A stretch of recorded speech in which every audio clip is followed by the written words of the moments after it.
আলহামদুলিল্লাহি রাব্বিল আলামিন আসসালাতু ওয়াসসালামু আলা সাইয়্যিদিল মুরসালিন আম্মা বা'দু ফাউযু বিল্লাহি মিনাশ শাইতানির রাজীম বিসমিল্লাহির রহমানির রহিম আসসালাতু ওয়াসসালামু আলাইকা ইয়া রাসূলুল্লাহ ওয়া আলা আলিকা ওয়া আসহাবিকা ইয়া হাবিবাল্লাহ আসসালাতু ওয়াসসালামু আলাইকা ইয়া নবিয়াল্লাহ ওয়া আলা আলিকা ওয়া আসহাবিকা ইয়া নূরাল্লাহ। মাদানী চ্যানেলের দর্শক শ্রোতা, আবার উপস্থিত হয়েছি ধারাবাহিক অনুষ্ঠান মৃত্যুর অনুশোচনা নিয়ে। যেখান থেকে আমাদের অনুষ্ঠান দেখছেন দূরে কিংবা কাছে সকল দর্শককে জানাই আন্তরিক মোবারকবাদ। আজকের এই পর্বেও একটি নতুন বিষয় নিয়ে আলোচনা করব, যে বিষয়গুলো আমাদেরকে কাল কিয়ামতের ময়দানে অনুশোচনার কারণ হয়ে দাঁড়াবে, যে বিষয়গুলো আমরা দুনিয়াতে ভুল করার কারণে কাল কিয়ামতের ময়দানে আমরা আফসোস করব, এমন একটি বিষয় নিয়ে আজকেও আলোচনা করব। সাথেই থাকবেন আশা রাখি। নবী রাহমাত শফি উম্মাত সাল্লাল্লাহু তাআলা আলাইহি ওয়াসাল্লামের আলিশান ফরমান হচ্ছে, যে ব্যক্তি আমার উপর বেশি পরিমাণে দুরূদ শরীফ পাঠ করবে, পুলসিরাতের উপর এই দুরূদ শরীফ তাদের জন্য নূর হবে। সাল্লু আলাল হাবিব সাল্লাল্লাহু তাআলা আলা মুহাম্মদ সাল্লাল্লাহু তাআলা আলাইহি ওয়াসাল্লাম। দর্শক শ্রোতা, আমরা যখন কথা বলি, কথা ভালো করে কথা বলাটা এটা একটা সৌন্দর্য মানুষের মধ্যে। আবার অনেক মানুষ চেষ্টা করে ভালো করে কথা বলতে, সুন্দর করে কথা বলতে, গুছিয়ে কথা বলতে। আবার এই কথা বলার মাধ্যমে মানুষ মানুষকে কষ্ট দিয়ে থাকে, আবার এই কথা বলার মাধ্যমে মানুষ মানুষকে হাসিয়ে থাকে। মানুষকে হাসাতে পারা এটা একটা ভালো দিক, তবে সেই হাসানোটা যদি গুনাহপূর্ণ হয়, যদি মিথ্যা হয় এবং অট্টহাসির আড্ডা হয়ে যায়, তবে সেটা গুনাহগার হতে হবে, গুনাহ হয়ে যাবে মানুষ দ্বারা। মানুষকে বিভিন্নভাবে আজ মানুষ হাসানোর চেষ্টা করে। হাসানোর চেষ্টা কিভাবে করে? মিথ্যা গল্পের মাধ্যমে বা বাজে কথার মাধ্যমে, খারাপ কথার মাধ্যমে। এগুলো তো আমরা জানি সবাই, এগুলো একটি খারাপ কাজ। মিথ্যা বলে মানুষকে হাসানো আর এভাবে করা গুনাহের কাজ। আজকের যে বিষয় নিয়েছি সেটা হলো মিথ্যা। যারা মিথ্যাবাদী, মিথ্যুক ব্যক্তি, এদেরকে কোরআনের ভাষায় কি বলা হয়েছে, আর হাদিসে মোবারাকায় এই মিথ্যাবাদীদের জন্য আযাবের কথা কি লেখা হয়েছে, বর্ণিত রয়েছে। পাশাপাশি এই মিথ্যুক ব্যক্তিরা কাল কিয়ামতের ময়দানে আফসোস আর অনুশোচনা করবে, শুধু তাদের মিথ্যা বলার কারণে। কারণ হলো গিয়ে, এমনও মিথ্যা আছে, একজন মানুষ মিথ্যার কারণে অপর ব্যক্তির জীবনটাই ধ্বংস। আবার আপনার এই মিথ্যার কারণে কোনো মানুষের সংসার নষ্ট। আবার আপনার এই মিথ্যার কারণে মানুষ আত্মহত্যার পথ বেছে নিয়েছে। আপনার মিথ্যার কারণে মানুষ তার সমাজে মুখ দেখাতে পারছে না। মিথ্যার কারণে বড় বড় ভুলগুলো হচ্ছে আজ। এর কিছু উদাহরণ দিব আল্লাহ চাই ইনশাআল্লাহ তাবারাক ওয়া তাআলা। আশা রাখি সাথেই থাকবেন অনুষ্ঠানের। আর আজকের অনুষ্ঠানের শেষ পর্যন্ত থাকার কারণে আশা রাখি যাদের মধ্যে এমন মিথ্যা বলার বা মিথ্যা সাক্ষী দেওয়ার অভ্যাস আছে, এটা হয়তো বা পরিবর্তন হয়ে যাবে। শুরুতেই কোরআনে পাকের মধ্যে যে মিথ্যার ব্যাপারে আলোচনা এসেছে, দুই একটা আয়াতে মোবারাকার তর্জমা আমরা শ্রবণ করি। আল্লাহ তাবারাক ওয়া তাআলা 17 পারা সূরা হজ আয়াত নম্বর 30 মধ্যে ইরশাদ করেন, কানজুল ঈমান থেকে অনুবাদ, এবং মিথ্যা বলা থেকে বিরত থাকো। আল্লাহ কোরআনে পাকের এই আয়াতের মধ্যে বলছেন, তোমরা মিথ্যা বলা থেকে বিরত থাকো। 14তম পারার সূরা নাহল আয়াত নম্বর 105 মধ্যে আল্লাহ তাআলা ইরশাদ করেন, মিথ্যা অপবাদ তারাই রচনা করে যারা আল্লাহর আয়াতসমূহের উপর ঈমান রাখে না এবং তারাই মিথ্যাবাদী। বর্ণনাকৃত এই আয়াতে মোবারকার আলোকে সদরুল আফাজিল হযরত আল্লামা মাওলানা মুফতি মুহাম্মদ নঈমুদ্দিন মুরাদাবাদী রাহমাতুল্লাহি তাআলা বলেন, মিথ্যা বলা এবং কারো প্রতি মিথ্যা অপবাদ দেওয়া বেঈমানদের কাজ। ইমামুল মুতাকাল্লিমিন হযরত আল্লামা ইমাম ফখরুদ্দিন মুহাম্মদ বিন ওমর রাজি রাদিয়াল্লাহু তাআলা আনহু বলেন, এই আয়াতে কারিমা এই বিষয়ে শক্ত দলিল যে মিথ্যা সকল কবিরা গুনাহ সমূহের মধ্যে সবচেয়ে বড় এবং নিকৃষ্ট কাজ। কেননা মিথ্যাবাদী এবং মিথ্যা অপবাদ লাগানোর অপরাধ সেই ব্যক্তি করে যার আল্লাহ তাআলার নির্দেশ সমূহের প্রতি বিশ্বাস নেই। আমরা মিথ্যার ব্যাপারে দুটি আয়াতে কারিমার তর্জমা শুনলাম। আল্লাহ তাবারক ওয়া তাআলা কোরআনে পাকের মধ্যে মিথ্যাবাদীদের ব্যাপারে অথবা মিথ্যা বলার ব্যাপারে, মিথ্যা অপবাদের ব্যাপারে ইরশাদ করেছেন। এরপরে আসি হাদিসে পাকের মধ্যে মিথ্যা বলার ব্যাপারে যে ধ্বংসের কথা এসেছে, এ ব্যাপারে কয়েকটা হাদিসে মোবারকা শ্রবণ করি। মুসলিম শরীফের মধ্যে এই হাদিসের পাকটি বর্ণিত রয়েছে। ইরশাদ হচ্ছে, সত্য বলা নেকি এবং নেকি জান্নাতে নিয়ে যায়, আর মিথ্যা বলা গুনাহ এবং গুনাহ দোজখে নিয়ে যায়। একদম সিধা সাদা কথা, এর মধ্যে কোনো ভেজালই নেই। সত্য নেকি, আর নেকি জান্নাতে নিয়ে যায়, মিথ্যা গুনাহ আর গুনাহ জাহান্নামে নিয়ে যায়।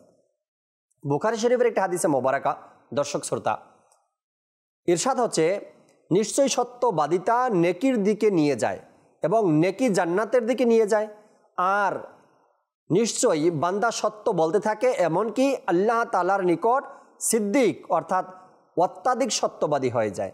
আর মিথ্যা গুনাহের দিকে নিয়ে যায় এবং গুনাহ জাহান্নামের দিকে নিয়ে যায়। আর নিশ্চয়ই বান্দা মিথ্যা বলতে থাকে, এমনকি আল্লাহ তাআলার নিকট কাজ্জাব অর্থাৎ অত্যাধিক মিথ্যাবাদী হয়ে যায়। এজন্যই তো মিথ্যুক ব্যক্তিরা কাল কিয়ামতের ময়দানে আফসোস করতে থাকবে, যার ব্যাপারে মিথ্যা বলেছিলাম, মিথ্যা অপবাদ দিয়েছিলাম, আর ওই ব্যক্তি ধৈর্য ধারণ করেছে, মিথ্যা অপবাদের পরেও নীরবে কান্না করেছে, সমাজ ছেড়ে চলে গেছে। আমার মিথ্যা বলার কারণে, আমার মিথ্যার কারণে তার সংসারে এত বড় ক্ষতি হয়েছে, আমার মিথ্যার কারণে, মিথ্যা অপবাদের কারণে তার এত বড় ক্ষতি হওয়ার পরেও সে নীরবে সহ্য করেছে, আর আল্লাহ তাআলা তার প্রতিদান দিয়েছে, জান্নাতের ঘোষণা হয়েছে।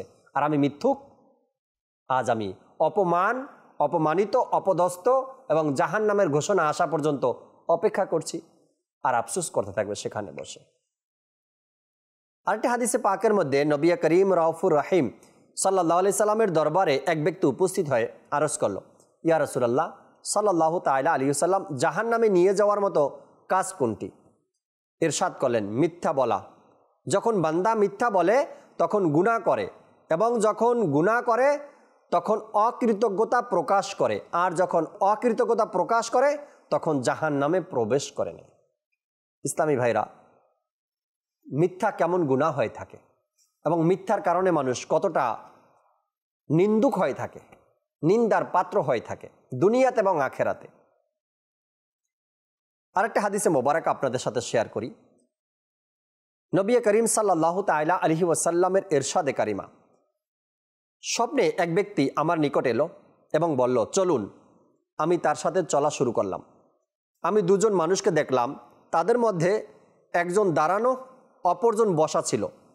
দাঁড়ানো ব্যক্তির হাতে লোহার সারাশি, লোহার প্যারেক বের করা যন্ত্র ছিল, যেটা দিয়ে সে বসা ব্যক্তির এক চোয়ালের ঢেলে তা মাথার পিছনের অংশ পর্যন্ত ফুঁড়ে দিত, অতঃপর সারাশি দিয়ে বের করে অপর চোয়ালে ঢুকিয়ে দিত। ততক্ষণে পূর্বের চোয়াল তার আসল রূপ ফিরে আসত। আমি ডেকে আনা ব্যক্তিকে জিজ্ঞাসা করলাম, এটা কে? সে বলল, এটা হলো মিথ্যুক ব্যক্তি, তাকে কিয়ামত পর্যন্ত এই আযাব দিতে থাকা হবে। মিথ্যুক ব্যক্তির আযাবের কথা শুনলাম। প্রসিদ্ধ বুজুর্গ হযরত সাইয়েদনা আব্দুর রহমান হাতেম আসাম বলখি রাহমাতুল্লাহি তাআলা আলাইহি বলেন, আমাদের নিকট এ কথা পৌঁছিয়েছে যে মিথ্যুক দোজখে কুকুরের আকৃতিতে পরিবর্তন হয়ে যাবে, হিংসুক জাহান্নামে শুয়োরের আকৃতিতে এবং গীবতকারী জাহান্নামে বানরের আকৃতিতে পরিবর্তন হয়ে যাবে। কুকুরের আকৃতি ধারণ করবে কাল কিয়ামতের ময়দানে। এই বর্ণনা যেমনিভাবে নিজের মুসলমান ভাইয়ের নিয়ামতকে দেখে হিংসার শিকার হওয়া ব্যক্তি এবং মানুষের গীবতকারীর জন্য শিক্ষা রয়েছে, তেমনিভাবে মিথ্যাবাদীদের জন্য বিদ্যমান রয়েছে শিক্ষা। যদিও মিথ্যা বলে এই ক্ষণস্থায়ী পৃথিবীর সফলতা অর্জনকারীরা খুশিতে আত্মহারা হয়ে যায়, কিন্তু কবর ও আখেরাতে আফসোস করে হাত কসলাতে থাকবে, তাদের কাছে আর কোনো কিছুই করার থাকবে না। একটু ভাবুন, দুনিয়াতে দাঁতের ব্যথা সহ্য করতে না পারা ব্যক্তিরা আখেরাতে চোয়ালে বিদীর্ণ করার কষ্ট কিভাবে সহ্য করবে? দুনিয়ায় একটি মশার কামড় দিলে অধৈর্য হয়ে যাওয়া ব্যক্তিরা মিথ্যা বলার কারণে কবরে এই আযাব কিভাবে সহ্য করবে? আর অনেক তো এমনও রয়েছে, মিথ্যুক ব্যক্তি তার মিথ্যার কারণে এই দুনিয়াতেই আল্লাহ তাআলার আযাবে লিপ্ত হবে। মিথ্যুক ব্যক্তিদের হাতে আর কিছু করার থাকবে না কাল কিয়ামতের ময়দানে, শুধু আফসোস আর অনুশোচনা করা ছাড়া, যে আমি কেন মিথ্যা বললাম। একটু লাভের জন্য, একটু সুবিধার জন্য, কারো বাহা পাওয়ার জন্য, বসের মন খুশি করার জন্য যদি মিথ্যা না বলতাম, হয়তোবা এই শাস্তি আমাকে এখন ভোগ করতে হতো না। এক ব্যক্তি আপন চাচাতো ভাইয়ের সম্পদ চুরি করলো। মালিক চোরকে হেরেম শরীফে ধরে ফেললো এবং বলল, এগুলো আমার সম্পদ। চোর বলল, তুমি মিথ্যা বলছো। ওই ব্যক্তি বলল, এমন মিথ্যা কথা হলে কসম করে দেখাও। এটা শুনে ওই চোর কাবা শরীফের সামনে মাকামে ইব্রাহিমের পাশে দাঁড়িয়ে কসম করলো। এটা দেখে সম্পদের মালিক রুকনে ইয়ামিনী ও মাকামে ইব্রাহিমের মধ্যখানে দাঁড়িয়ে দোয়া করার জন্য হাত উঠালেন।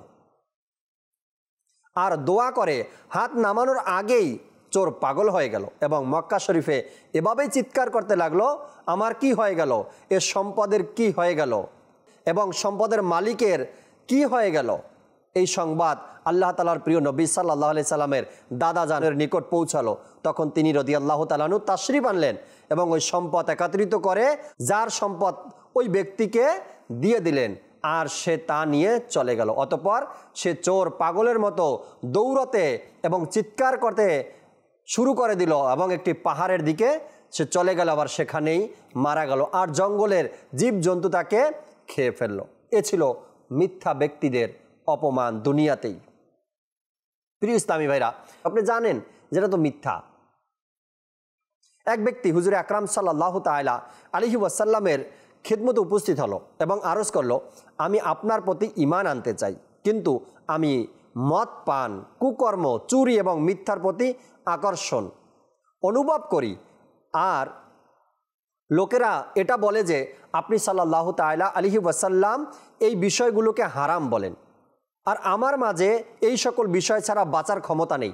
যদি আপনি এই বিষয়ে রাজি হন যে আমি এই সব বিষয়গুলো থেকে যে কোনো একটি ছাড়ব, তবে আমি আপনার প্রতি ঈমান আনার জন্য প্রস্তুত আছি।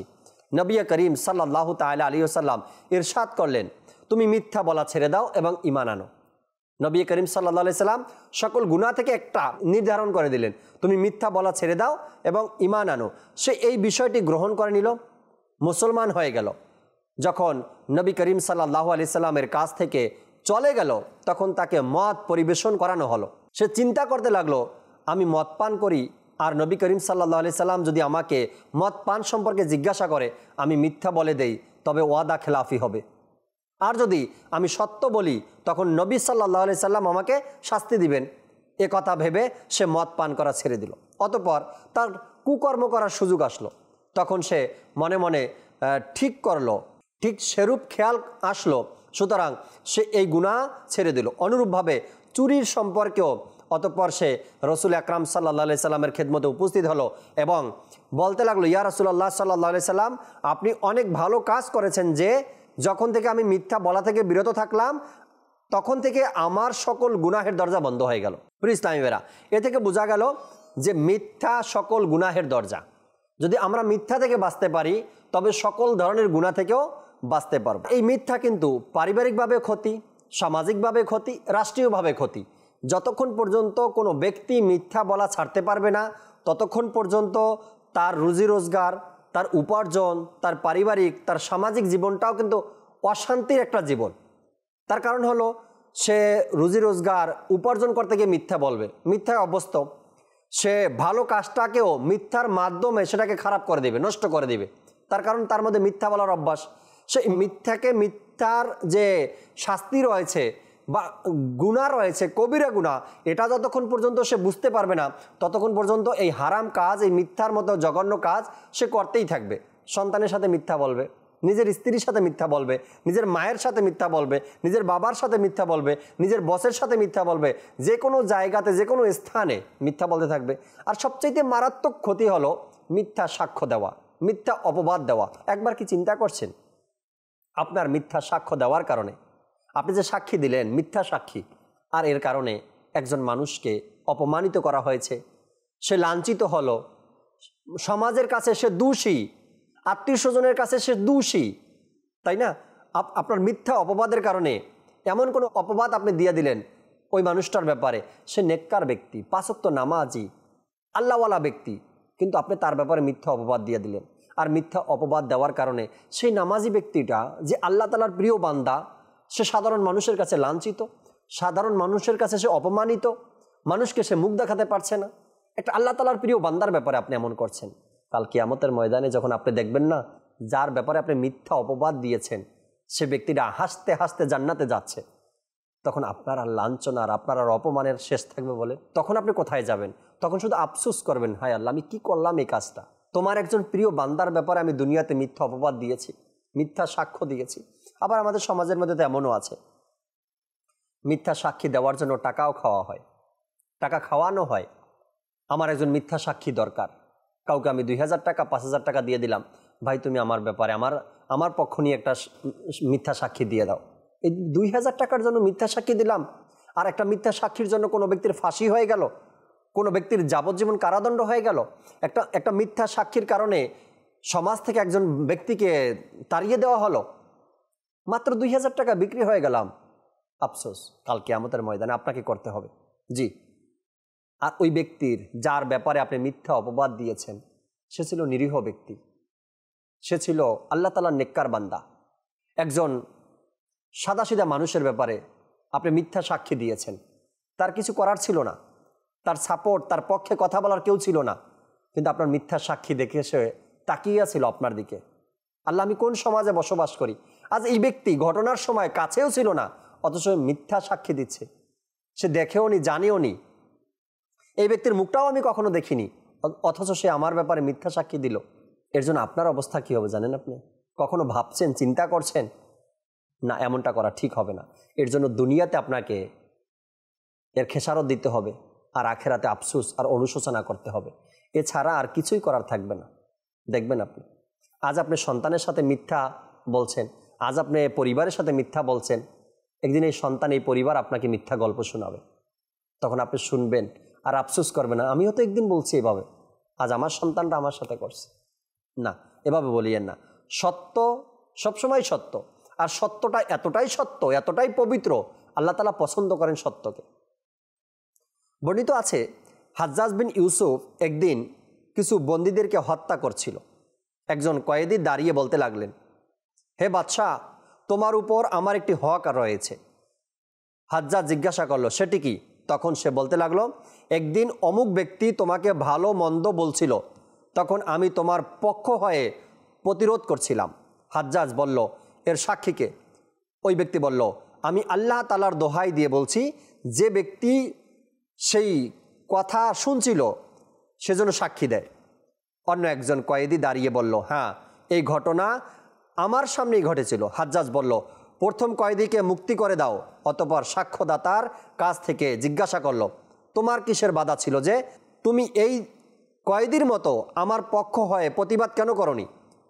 ওই ব্যক্তি সত্য বলল, বাধা এটাই ছিল যে আমার অন্তরে তোমার প্রতি পুরনো শত্রুতা ছিল। হাজ্জাজ বলল, তাকে মুক্তি করে দাও, কেননা সে অত্যন্ত সাহসের সাথে সত্য বলেছে। দুইজন ব্যক্তি মুক্তি পেয়ে গেল, এক তার পক্ষে কথা বলার কারণে, আর সাক্ষী যে দিয়েছে সে সত্য বলার কারণে। তো সত্য সবসময় মুক্তি দেয়, আর মিথ্যা সবসময় আযাবই দেয়, সেটা দুনিয়াতে হোক বা আখেরাতে। আজ আমরা ঘরের মধ্যে নিজ সন্তানকে মিথ্যা শিখাই, আজ আমরা ঘরের মধ্যে নিজ পরিবারকে মিথ্যা শিখাই। বিভিন্নভাবে ফোনে সন্তানের সামনে মিথ্যা বলছি, বিভিন্নভাবে সন্তানের সামনে আর একজন মানুষকে মিথ্যা বলছি। সন্তানের সামনে টাকা গুনে ডয়ারে রেখে দিলাম, পাওনাদার যখন আসলো সন্তানের সামনে বললাম ঘরে টাকা নেই। সন্তান শিখে গেছে। আপনি ঘরে বসে সন্তানের সামনে ফোনে কথা বলছেন, এই তো আসছে, আমি রাস্তায় আছি। আপনার সন্তান এটাই শিখে গেছে। পরবর্তীতে দুনিয়ার জীবনে আফসোস করতে হয়, সন্তানকে মিথ্যা কে শিখিয়েছে?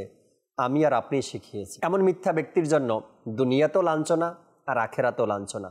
ওই মিথ্যাবাদীকে কাজ্জাব বলা হয়েছে। বারবার মিথ্যা বলার কারণে আল্লাহ তাআলার কাছে সে কাজ্জাব হয়ে যায়, আর সত্য বলার কারণে অধিক সত্যবাদী হয়ে যায়। আপনার হাতে সিদ্ধান্ত। আপনি চাইলে আজকে থেকে সত্য বলতে পারেন, হয়তোবা সত্য বলতে গেলে ছোটোখাটো দুই একটা প্রবলেম বা ছোটোখাটো অসুবিধা, সবসময় যখন সত্য বলার অভ্যাস আপনি বানিয়ে নেবেন, তখন এটা কিছুই মনে হবে না আপনার কাছে। আমি অফিসের কোনো কাজ করছি, আমার দ্বারা ভুল হয়ে গেছে, আমার বস আমাকে জিজ্ঞাসা করলো, তুমি এই কাজটা কিভাবে করলে? তুমি করছো এই কাজটা, তোমার দ্বারা ভুলটা হয়েছে। আমি যদি এখন হ্যাঁ বলি, ইয়েস বস, আমার দ্বারা ভুলটা হয়েছে, কি বলবে সামনে? এতটুকুই বলবে, সাবধানে কাজ করো, এভাবে যেন আর না হয়। আর যদি মিথ্যা বলি, একটা মিথ্যাকে ঢাকার জন্য আপনাকে শত মিথ্যা বলতে হবে। আপনি বসকে বলবেন, না এই কাজটা আমি করিনি, তখন বস বলবে, কে করছে খোঁজ লাগাও। তখন আপনি খুঁজতে থাকবেন, আপনি তো পাবেন না কাউকে, কেননা ভুলটা তো আপনার দ্বারা হয়েছে। আপনি এই ভুলকে, একটা মিথ্যাকে গোপন করার জন্য এখন শত মিথ্যা বলতে হবে। সিসি ক্যামেরা চেক করলাম, তো ওদিনকার এই কর্মচারী ছিল, এটা করলাম, ওটা করলাম, বিভিন্নভাবে আপনাকে এখন মিথ্যা বলতে বলতে বলতে বলতে এই একটা মিথ্যাকে আপনাকে গোপন করতে হবে। একটা মিথ্যাকে গোপন করার জন্য আপনি শত মিথ্যা বলছেন, আর যদি সত্য বলে দিতেন ওখানেই কিন্তু শেষ হয়ে যেত। আল্লাহ তাআলা আমাদেরকে বোঝার আর আমল করার তৌফিক দান করুক। মিথ্যা থেকে যেন আমরা বের হতে পারি, মিথ্যা থেকে যেন নিজেকে বাঁচাতে পারি, আল্লাহ তাআলা সে তৌফিক দিক। না হয়তো এই মিথ্যা কাল কিয়ামতের ময়দানে আপনাকে আমাকে অনুশোচনা করাবে, আর অনুশোচনার কারণ হয়ে দাঁড়াবে এই মিথ্যা। আমার সামনে দিয়ে যাদের ব্যাপারে মিথ্যা অপবাদ দিতাম, যাদের ব্যাপারে মিথ্যা বলতাম, তারা আমার সামনে দিয়ে জান্নাতে যাবে, আর আমি তাকিয়ে তাকিয়ে দেখবো আর অনুশোচনা করব। আল্লাহ তাআলা আমাদের বোঝার আমল করার তৌফিক দিক। আমিন বিজাহিন নাবিল আমিন সাল্লাল্লাহু তাআলা আলাইহি ওয়াসাল্লাম। আগামী পর্বে দর্শক আবারও নতুন একটি বিষয় নিয়ে আলোচনা করার চেষ্টা করব। ততক্ষণ মাদানী চ্যানেলের সাথেই থাকুন। সাল্লু আলাল হাবিব সাল্লাল্লাহু তাআলা আলা মুহাম্মদ সাল্লাল্লাহু তাআলা আলাইহি ওয়াসাল্লাম।